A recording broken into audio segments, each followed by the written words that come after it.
Matius pasal 25 mulai ayat 14. Kita akan baca bersama-sama Matius 25 mulai ayat ke-14. Sebab hal kerajaan sorga sama seperti seorang yang mau bepergian ke luar negeri, yang memanggil hamba-hambanya dan mempercayakan hartanya kepada mereka. Yang seorang diberikannya 5 talenta, yang seorang lagi 2, dan yang seorang lain lagi 1. Masing-masing menurut kesanggupannya. Lalu ia berangkat. Segera pergilah hamba yang menerima 5 talenta itu. Ia menjalankan uang itu lalu beroleh laba 5 talenta. Hamba yang menerima 2 talenta itu pun berbuat demikian juga dan berlaba 2 talenta. Tetapi hamba yang menerima 1 talenta itu pergi dan menggali lubang di dalam tanah, lalu menyembunyikan uang tuannya. Lama sesudah itu pulanglah tuan hamba-hamba itu, lalu mengadakan perhitungan dengan mereka. Hamba yang menerima 5 talenta itu datang, dan ia membawa laba 5 talenta. Katanya, Tuan, 5 talenta Tuan percayakan kepadaku, lihat aku telah beroleh laba 5 talenta. Maka kata tuannya itu kepadanya, baik sekali perbuatanmu itu, hai hambaku yang baik dan setia. Engkau telah setia dalam perkara kecil. Aku akan memberikan kepadamu tanggung jawab dalam perkara yang besar. Masuklah dan turutlah dalam kebahagiaan tuanmu. Lalu datanglah hamba yang menerima 2 talenta itu, katanya, Tuan, 2 talenta Tuan percayakan kepadaku. Lihat, aku telah beroleh laba 2 talenta. Maka kata tuannya itu kepadanya, baik sekali perbuatanmu itu, hai hambaku yang baik dan setia. Engkau telah setia memikul tanggung jawab dalam perkara yang kecil. Aku akan memberikan kepadamu tanggung jawab dalam perkara yang besar. Masuklah dan turutlah dalam kebahagiaan Tuanmu. Kini, datanglah juga hamba yang menerima 1 talenta itu dan berkata, Tuan, aku tahu bahwa Tuan adalah manusia yang kejam, yang menuai di tempat di mana Tuan tidak menabur, dan yang memungut dari tempat di mana Tuan tidak menanam. Karena itu aku takut dan pergi menyembunyikan talenta Tuan itu di dalam tanah. Ini, terimalah kepunyaan Tuan. Maka jawab tuannya itu, hai kamu hamba yang jahat dan malas. Jadi kamu sudah tahu bahwa aku menuai di tempat di mana aku tidak menabur dan memungut dari tempat di mana aku tidak menanam. Karena itu, sudahlah seharusnya uangku itu kau berikan kepada orang yang menjalankan uang, supaya sekembaliku aku menerimanya serta dengan bunganya. Sebab itu, ambillah talenta itu daripadanya dan berikanlah kepada orang yang mempunyai 10 talenta itu. Karena setiap orang yang mempunyai kepadanya akan diberi, sehingga ia berkelimpahan. Tetapi siapa yang tidak mempunyai, apapun juga yang ada padanya akan diambil daripadanya. Dan campakkanlah hamba yang tidak berguna itu ke dalam kegelapan yang paling gelap. Di sanalah akan terdapat ratap dan kertak gigi. Saudara yang dikasihi Tuhan, kita masih bicara tentang steward, ya, tentang pengurus atau pengelola, pengurus dan pengelola yang baik. Nah, dari pihak Tuhan, kita ini, ya Tuhan tidak mau kita ini hanya sebagai hamba. Setelah menjadi anak, saudara menjadi hamba, lalu stop sampai di situ. Hanya melayani begitu saja. Tetapi Tuhan mau supaya kita naik 1 level lagi, yaitu menjadi pengurus atau pengelola yang baik. Ya, saudara tidak akan menjadi pengurus yang baik, tidak akan menjadi pengelola yang baik kalau saudara belum menjadi hamba. Saudara harus menjadi hamba terlebih dahulu. Itu sebabnya pada saat ini, ya, ada seorang tuan, ya, Yesus memberikan perumpamaan ini. Ada seorang tuan yang memanggil para hambanya, jadi mereka semua sudah menjadi hamba, lalu diberikan talenta. Mulai dipercaya untuk mengurus dan mengelola. Diberikan, yang 1 orang diberikan 5 talenta, yang 1 lagi diberikan 2 talenta, yang 1 lagi diberikan 1 talenta. Mereka semua mendapat talenta. Apakah ada yang tidak diberikan? Tidak ada. Semuanya diberikan. Ya. Jadi ada kelompok yang 5, ada kelompok yang 2, ada kelompok yang 1. Ya, mereka semua diberikan. Semua hamba naik sama. Semua hamba dinaikkan sama. Mau dinaikkan menjadi penata layan. Menjadi pengurus, menjadi pengelola. Ya. Tapi kita melihat dari 3 tipe hamba ini, yang 2 orang dikatakan beroleh laba yang sama seperti modalnya. Tetapi yang 1 talenta tidak beroleh laba. Dia mau menggali lubang dan dia menyimpannya di tanah. Lalu ketika tuannya pulang, semuanya itu dipanggil lagi. Yang 5 talenta kasih. Ini talenta yang diberikan. Ini labanya. Lalu yang 2 talenta sama. Ini 2 talenta. Dan ini labanya, 2 talenta juga. Tapi yang 1 talenta hanya bisa mempersembahkan 1 talenta. Kenapa? Karena selama ini tidak dijalankan. Tapi digali, ya, tanah digali dan talentanya dipendam di situ. Sehingga ini membuat tuannya marah. Itu sebabnya di ayat terakhir dikatakan campakkanlah dia. Atau dengan arti kata pisahkan dia dari hamba-hamba yang lain.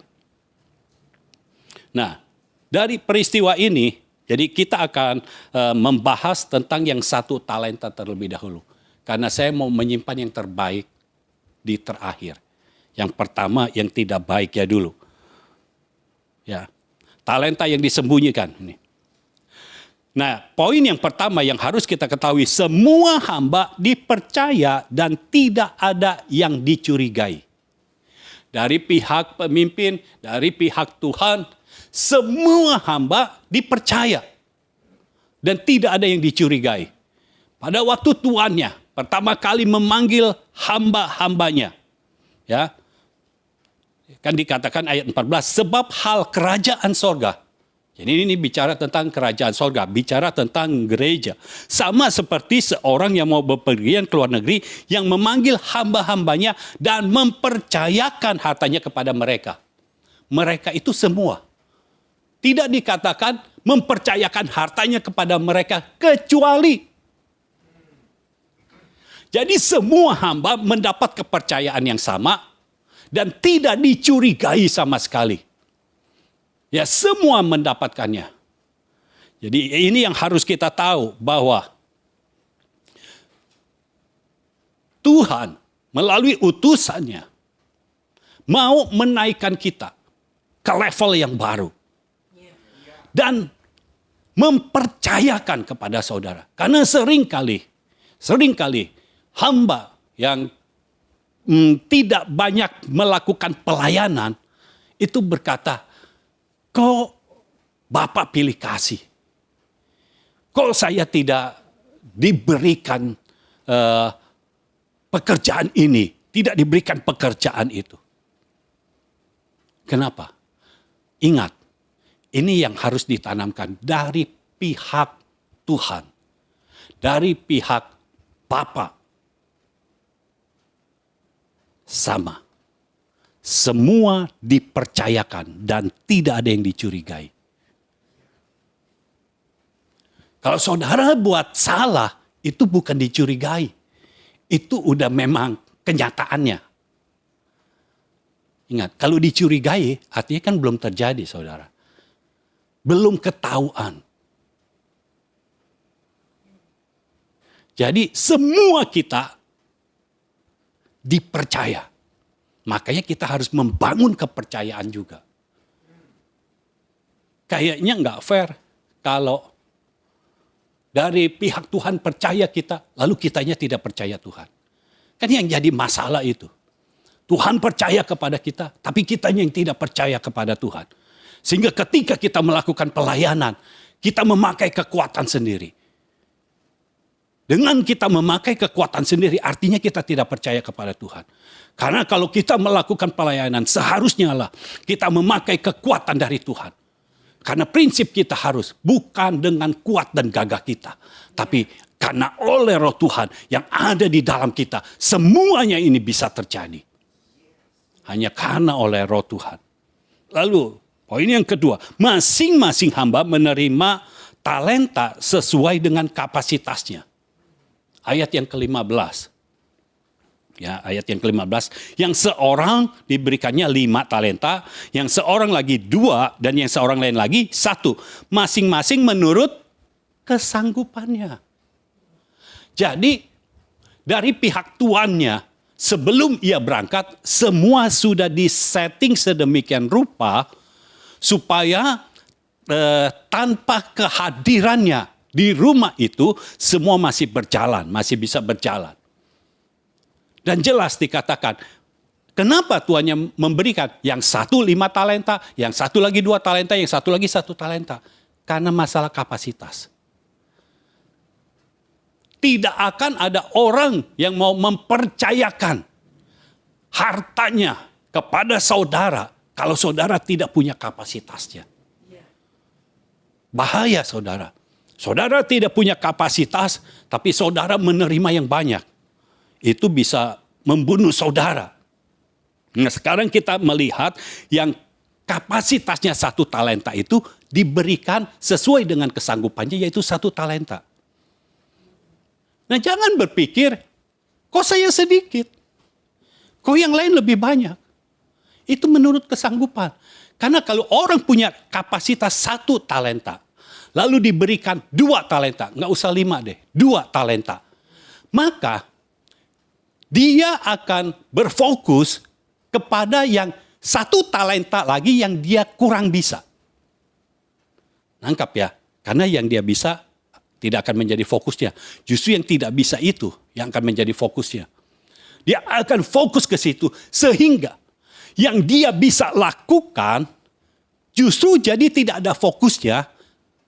Jadi yang sana ada fokusnya, tapi karena dia tidak ada anugerah di situ, sehingga dia tidak bisa maksimal di situ. Lalu di talenta yang ini dia juga tidak maksimal. Akhirnya saudara, kalau orang yang kapasitasnya kecil, tapi diberikan tugas yang banyak, semua tugas akan terbengkalai. Semua pekerjaan akan stop. Kalau ini perusahaan ini bisa cepat pilot. Laba yang mestinya banyak bisa jadi tidak ada. Ya. Itu sebabnya penting untuk kita punya kapasitas. Dan kalau kita kapasitasnya 1, ya kita bersyukur kalau dikasih 1. Karena kita tidak bisa menerima melebihi kapasitas kita. Tidak bisa. Nah, yang mengetahui kapasitas saudara, itu hanya Tuhan dan pemimpinmu. Terkadang saudara merasa saudara bisa. Tapi pemimpin kan bisa melihat. Gembala bisa melihat. Bapak bisa melihat. Apakah saudara bisa atau tidak? Jangan ukurnya dari sudut pandang saudara. Ini salah besar. Kalau melihat dari sudut pandang saudara. Kalau saudara pemain bola, dari sudut pandang saudara, saudara lebih jago dari Messi. Tapi begitu di lapangan, ketemu sama Arhan aja, saudara nggak bisa apa-apa. Cuma dilempar dari jauh, saudara nggak bisa apa-apa. Dari sudut pandang saudara, cuma bawa bola, gampang.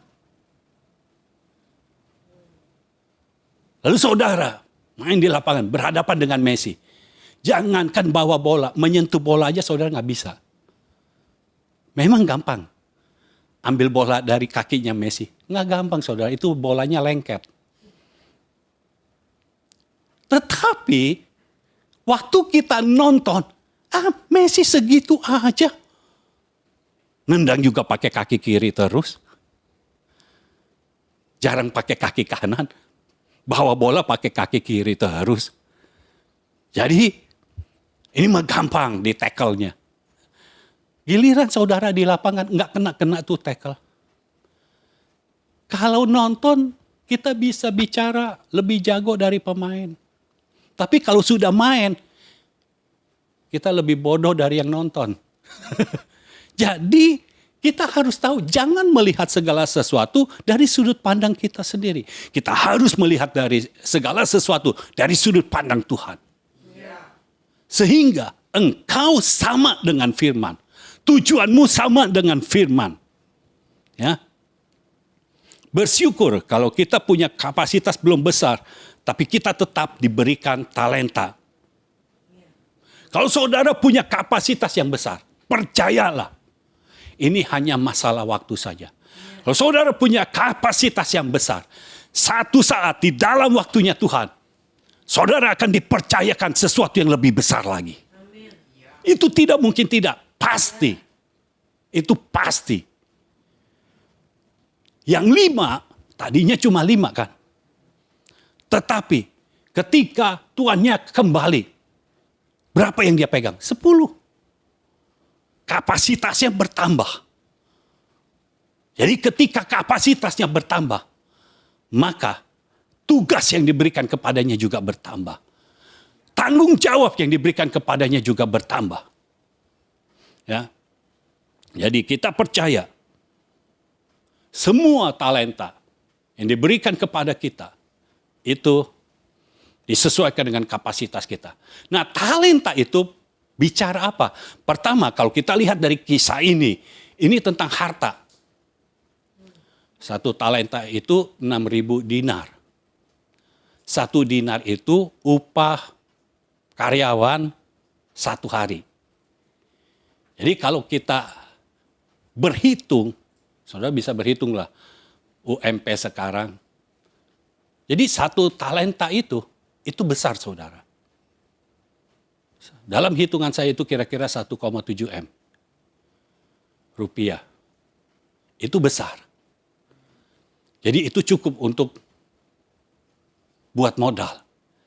Itu dari sisi harta. Tapi kalau dari sisi yang lain, talenta itu adalah bakat yang diberikan oleh Tuhan kepada kita.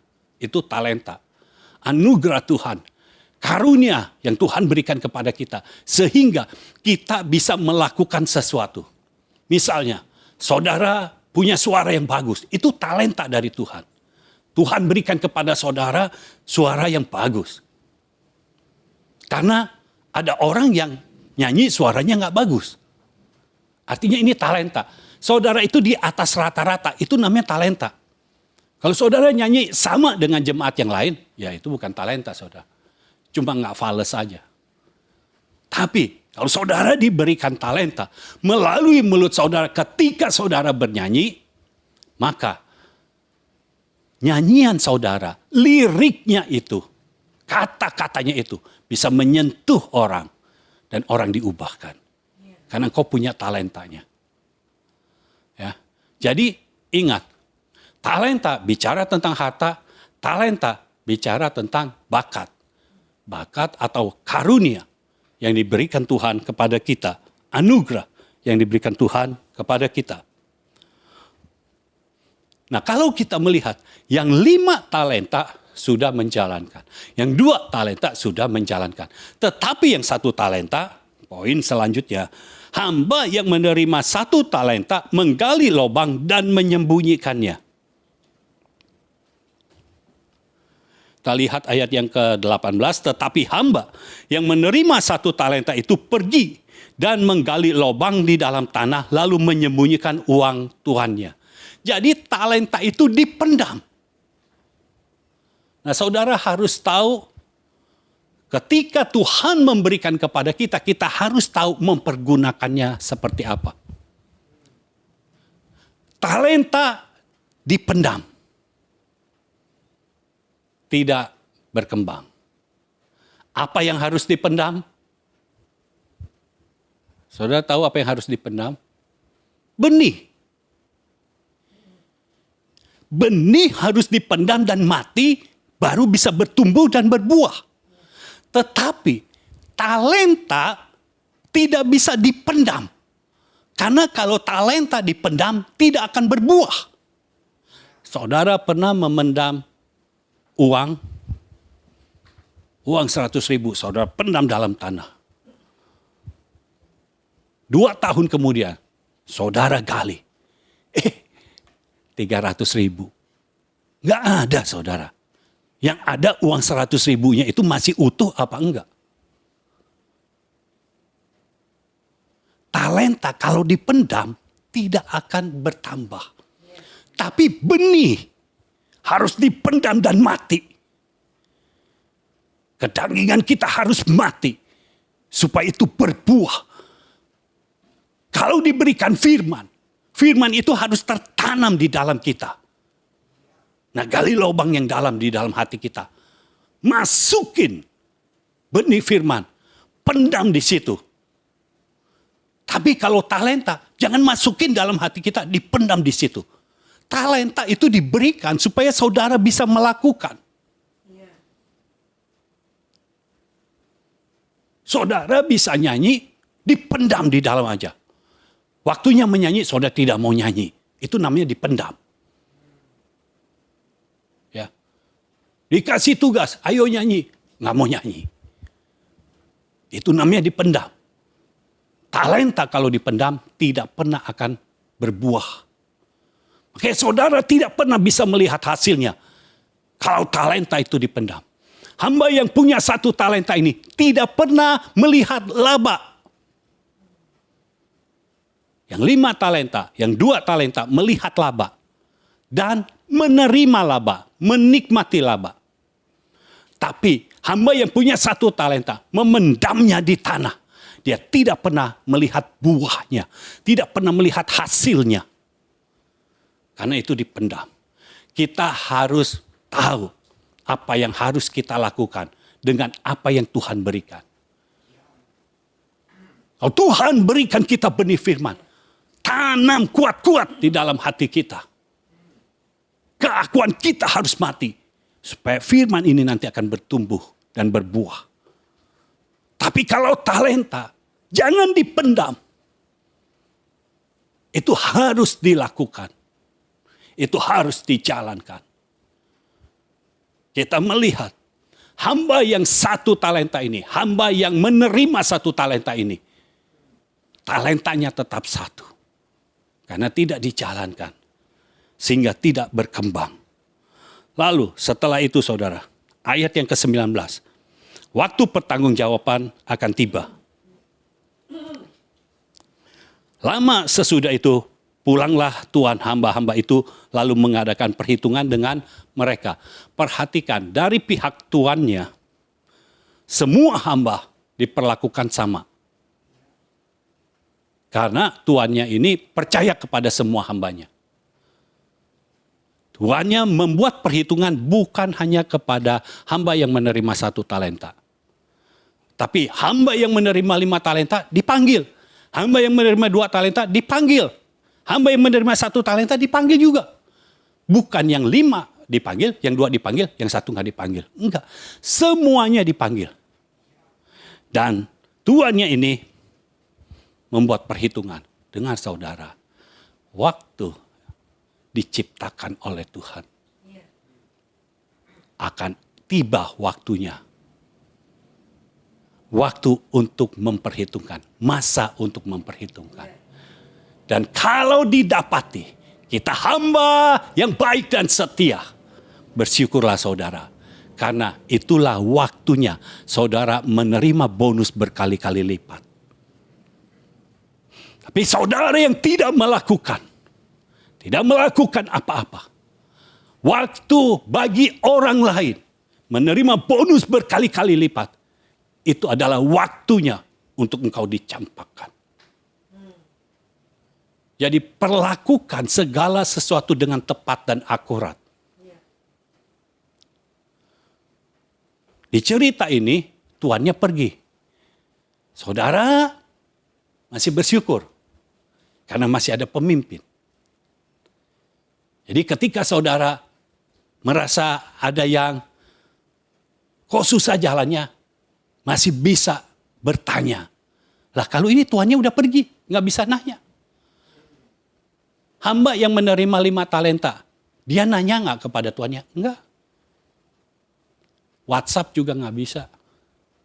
Waktu itu nggak ada teknologi seperti itu.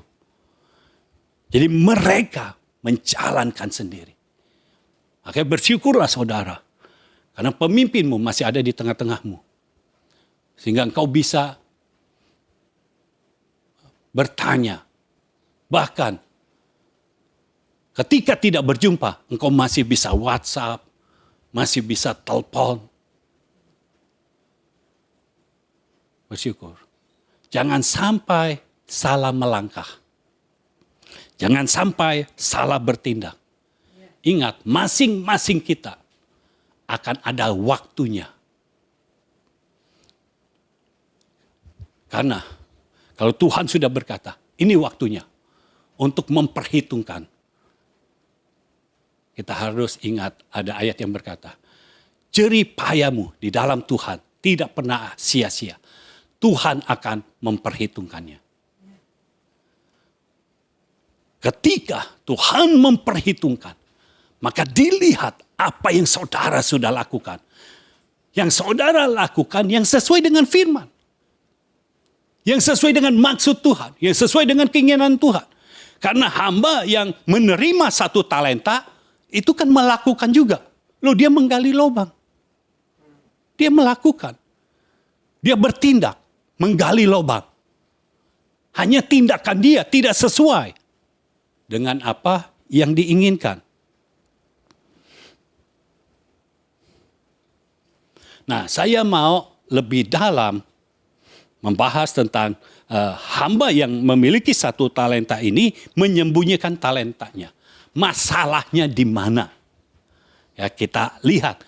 Kenapa dia mau menyembunyikan? Ayat 24. Ayat 24. Kini datanglah juga hamba yang menerima 1 talenta itu. Dan berkata, Tuan, aku tahu bahwa Tuhan adalah manusia yang kejam. Yang menuai di tempat di mana Tuhan tidak menabur.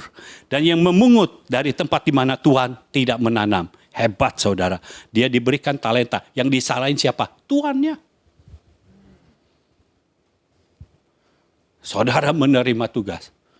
Saudara tidak melakukan. Yang disalahin siapa? Pemimpinnya.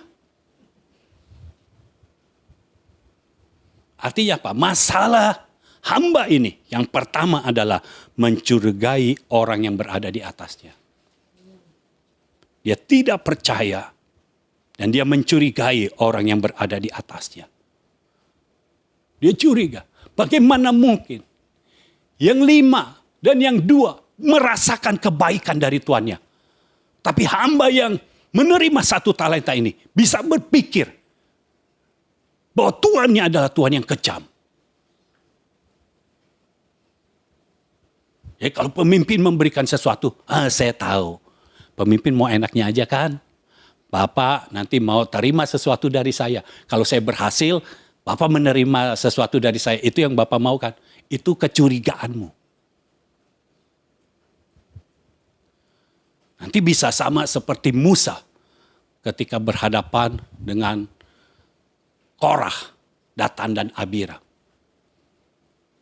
Di hadapan Tuhan, Musa berkata, aku tidak mengambil apapun juga dari mereka.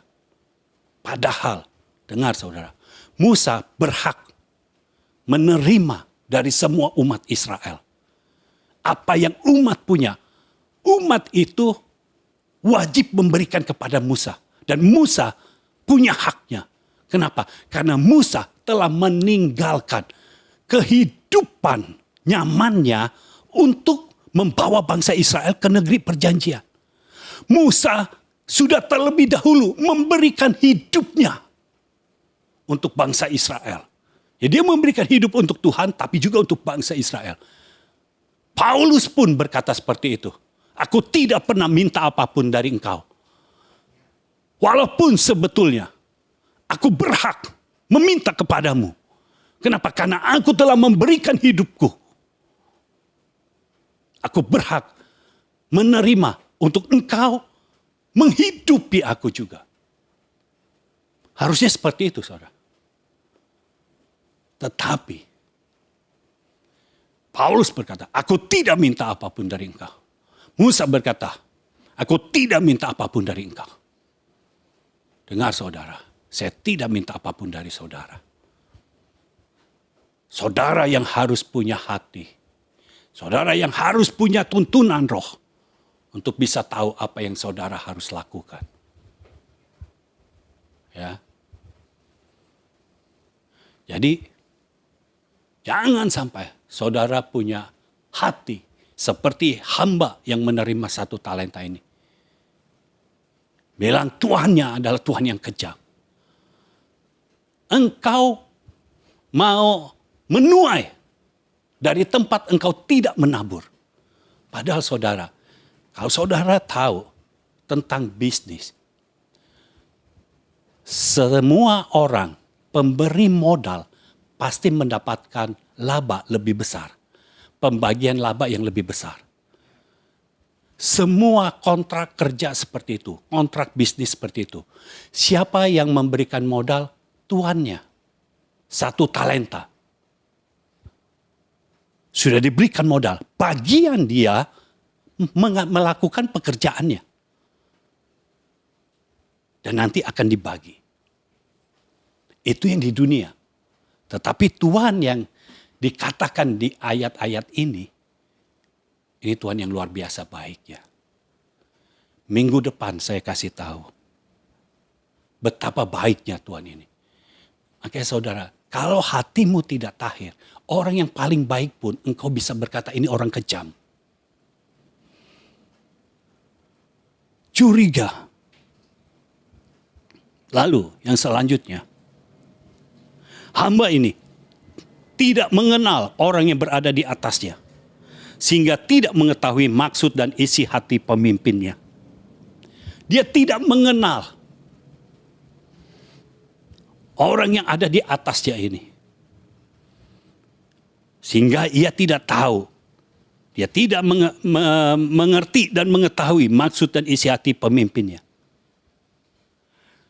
Kalau kita perhatikan, ketika pertama kali Tuhan ini sebelum berangkat, dia panggil hamba-hambanya, dia memberikan 5, 2, 1 talenta.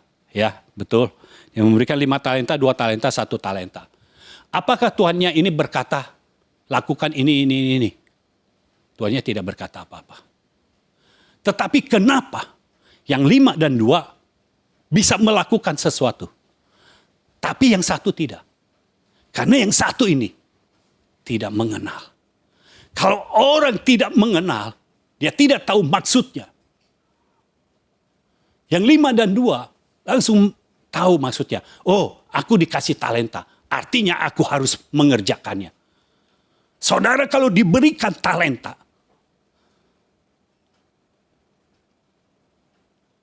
kembali lagi, contohnya yang bisa nyanyi aja. Saudara bisa nyanyi, diberikan talenta itu. Saudara harus tahu kenapa saudara diberikan talenta itu.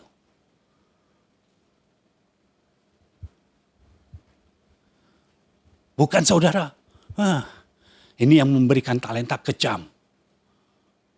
Dia memberikan suara saya itu suara yang merdu. Supaya dia mendengar lagu yang enak.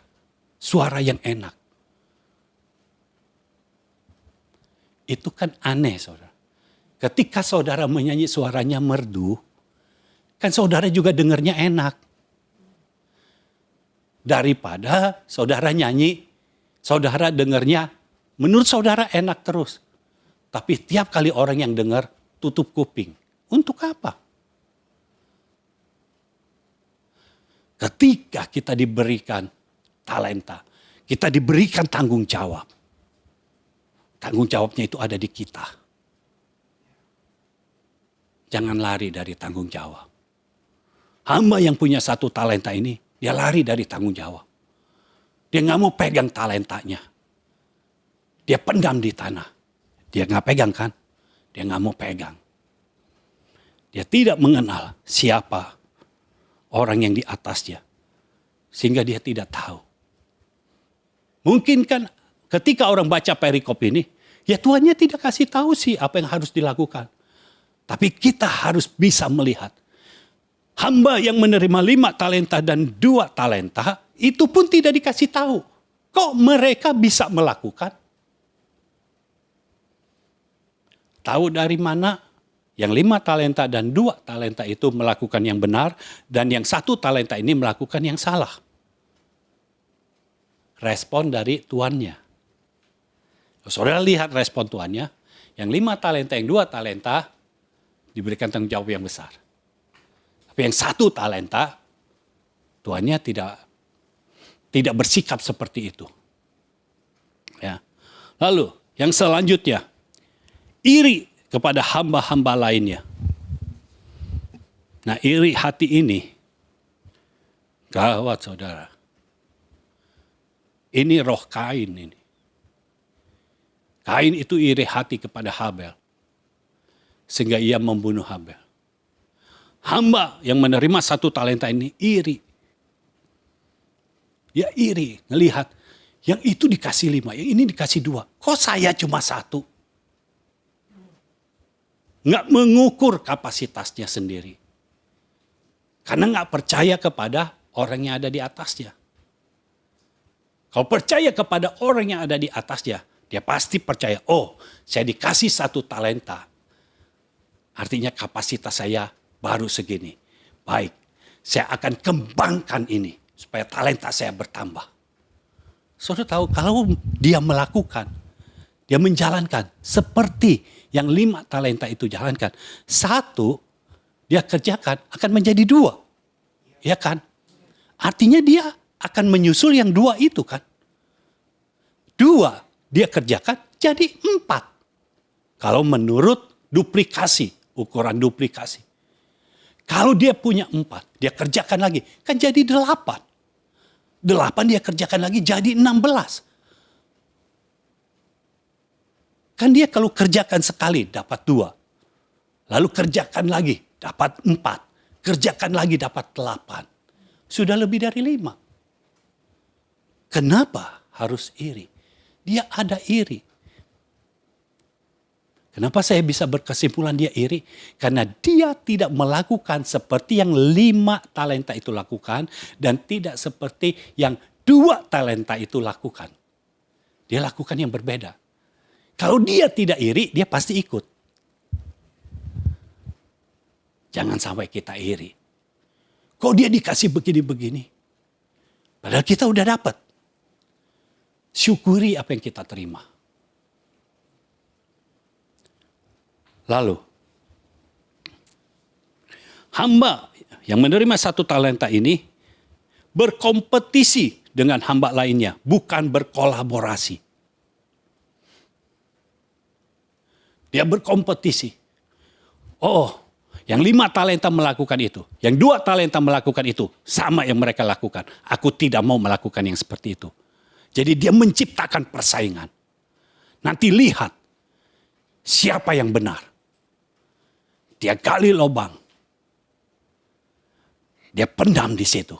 Lihat nanti siapa yang benar. Persaingan. Persaingan itu membuat yang satu jalan kemana, yang satu jalan kemana. Yang satu jalan ke kanan, satu jalan ke kiri. Itu namanya kompetisi. Persaingan. Kalau kolaborasi, yang satu ini bisa bergabung dengan yang 5 dan yang 2. Sehingga nanti mereka dapat labanya lebih banyak lagi. Ya. Jangan berkompetisi. Sesama hamba Tuhan harus berkolaborasi. Memang suka ada perbedaan pendapat.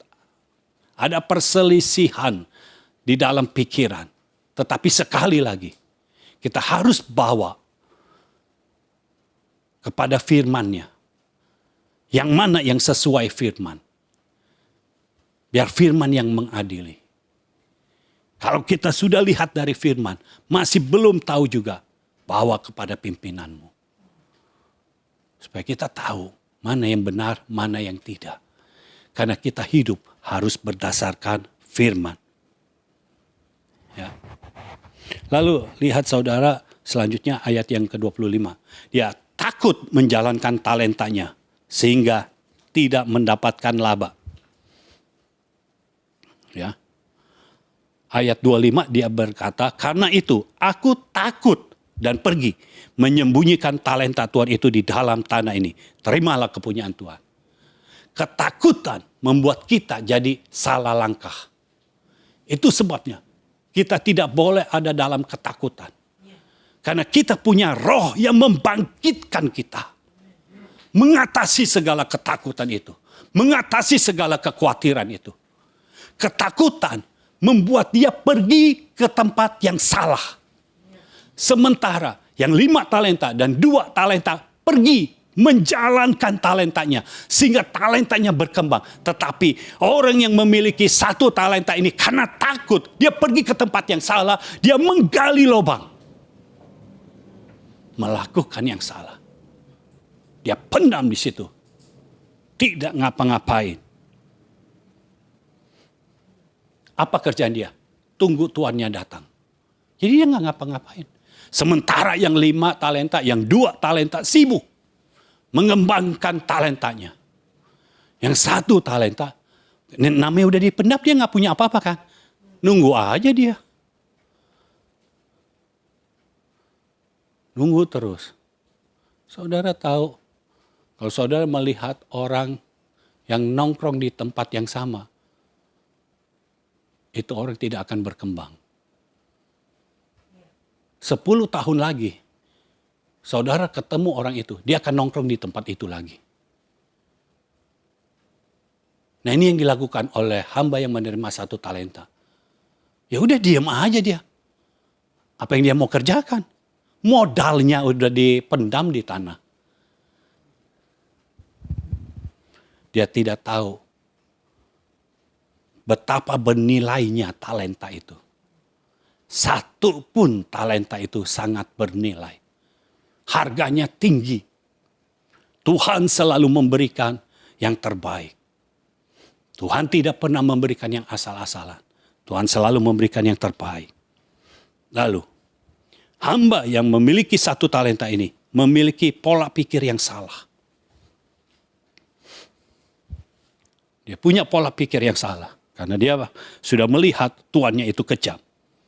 Dan memandang rekan-rekan hambanya adalah orang-orang yang sombong. Karena orang yang punya pola pikir yang salah selalu mengatakan orang lain itu sombong.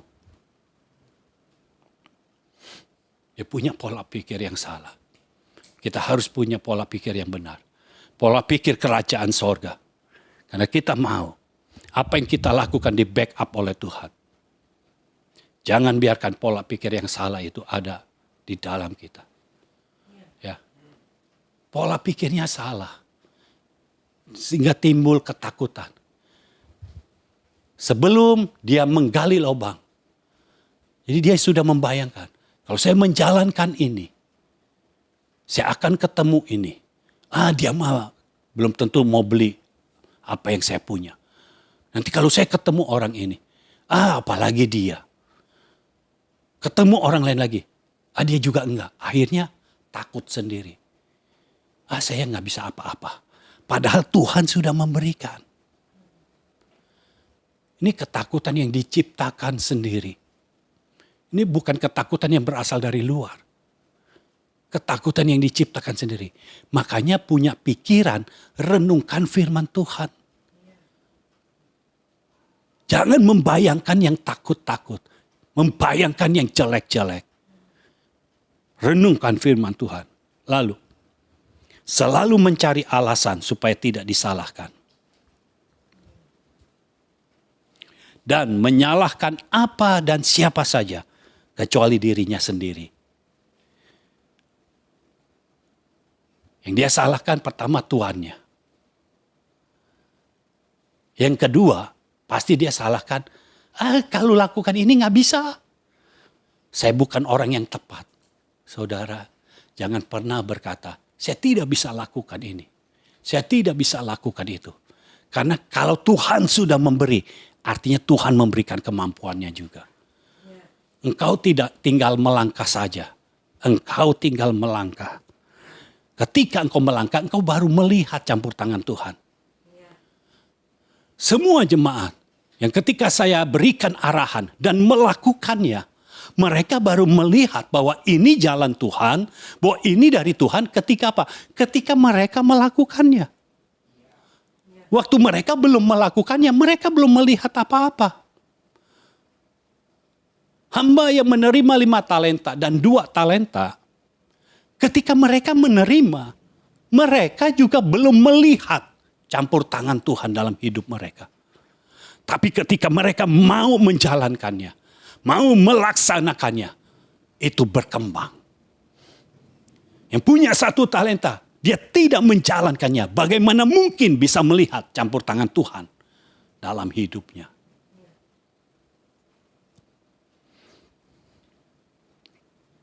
Dia menyalahkan apa dan siapa saja. Dia bisa menyalahkan talentanya. Talentaku tidak sama dengan talentanya. Ya. Tuhan lebih dekat dengan yang 5 talenta. Tuhan lebih dekat dengan yang 2 talenta. Itu hanya sudut pandangnya saja. Sudut pandang dari orang yang tidak mau melakukan apa-apa. Ya. Lalu, ini sekarang poin selanjutnya. Terserah saudara ada nomor berapa. Di saya nomor 6. Ya.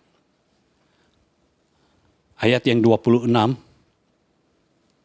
Maka jawab tuannya itu, hai kamu hamba yang jahat dan malas. Jadi kamu sudah tahu bahwa aku menuai di tempat di mana aku tidak menabur dan memungut dari tempat di mana aku tidak menanam. Karena itu sudahlah seharusnya uangku itu kau berikan kepada orang yang menjalankan uang, supaya sekembaliku aku menerimanya serta dengan bunganya. Jadi Tuhan memandangnya sebagai hamba yang jahat dan malas. Kenapa? Hamba yang jahat dan malas tidak akan punya ide yang baru.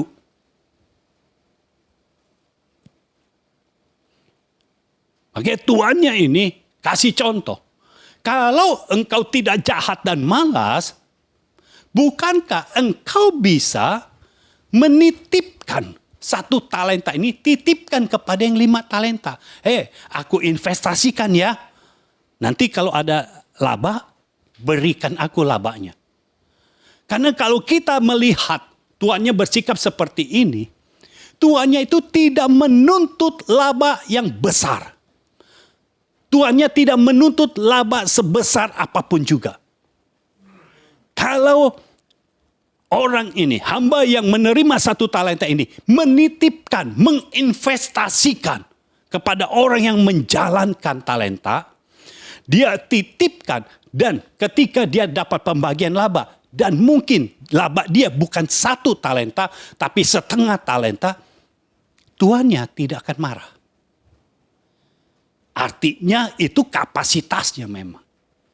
Tapi harus dijalankan. Ada ide dong. Hanya orang yang jahat dan malas yang tidak punya ide apapun juga. Karena kalau orang yang berserah kepada Tuhan, pasti diberikan ide kepada Tuhan. Lakukan ini, lakukan itu. Karena beberapa kali saya berjumpa dengan orang-orang yang berkata, saya nggak ada kerjaan nih. Gitu. Saya nggak ada kerjaan. Cariin kerjaan.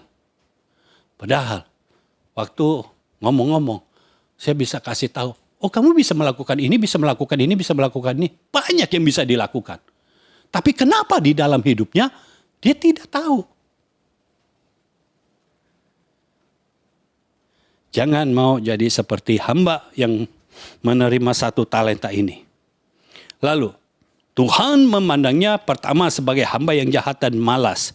Lalu, setelah itu ayat yang ke-30, dan campakkanlah hamba yang tidak berguna itu.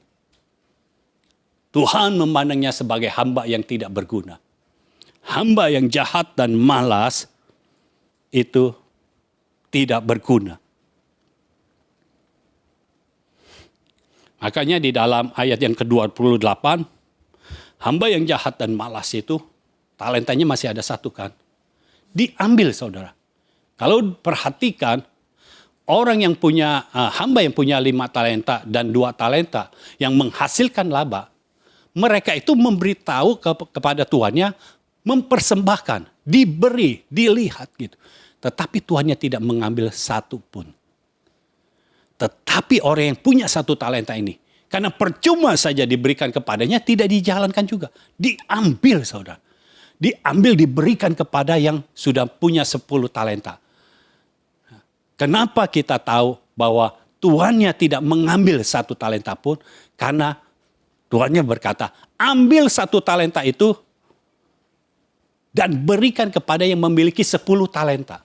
Artinya orang yang menerima 5 talenta, dia menjalankan dan mengembangkannya jadi 10 talenta, dia punya 10 talentanya, tuannya tidak mengambil.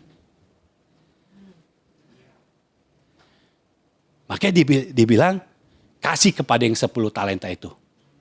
Supaya lebih berkembang lagi. Kapasitas. 5 talenta dia tidak ditambahkan 1. Tapi ketika kapasitasnya sudah 10 talenta, dia ditambahkan 1 lagi. Saudara tahu, Tuhan selalu mau menambahkan. Tuhan tidak mau mengurangi. Tetapi apa yang saudara lakukan, terkadang itu membuat harus dikurangi. Kenapa talenta itu diambil? Karena kalau tidak diambil, mubazir. Uang seberapa banyak pun, kalau saudara hanya taruh di dalam tanah, buat apa? Tidak ada gunanya. Makanya Tuhan memandang hamba yang menerima 1 talenta ini pertama sebagai orang yang jahat dan malas. Hamba yang jahat dan malas. Lalu yang kedua dibilang hamba yang tidak berguna. Tidak berguna. Dan kalau kita lihat ayat 30, hamba yang jahat dan malas dan tidak berguna ini akan dicampakkan. Kenapa harus dicampakkan? Pertama saudara, kan dicampakkannya ke tempat yang gelap ya. Karena dia tidak akan menjadi terang. Jadi di dalam terang dia pilih kegelapan. Ya udah dicampakkannya ke dalam kegelapan. Hamba yang tidak mau mengerjakan bagiannya tidak pernah akan menjadi terang. Karena hamba yang melakukan bagiannya, dia yang akan menjadi terang. Lalu, supaya tidak menghamiri seluruh adonan.